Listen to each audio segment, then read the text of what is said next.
An interview is a part of the hiring process that helps the employer determine a candidate's qualifications for a specific role. Many employers use behavioral interviews as a tool to assess candidates. Behavioral interviews use previous situations as an indication of future performance in similar situations. They often include open-ended questions that start with, for example, tell me about a time when, or share an example of.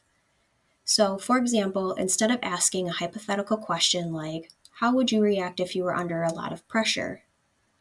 An interviewer might ask a behavioral question like, describe a time when you worked well under pressure. The best way to answer behavioral interview questions is to use specific examples or accomplishments from your past to illustrate how you dealt with a similar situation. Before your interview, read the job description carefully. Make a list of top skills or qualifications that the position requires.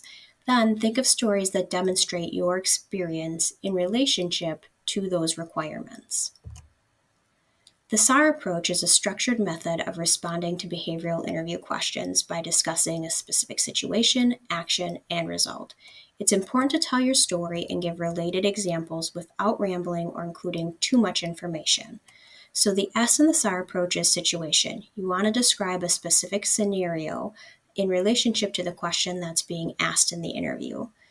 You do not want to give a generalized description of all things that happened in the past.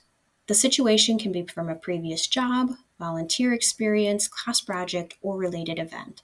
Next, you want to describe the action that you took to complete that situation or address that situation.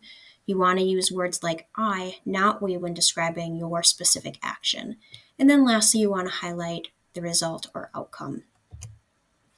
If you have any questions about interview skills, please make an appointment with Career Services. We are happy to help.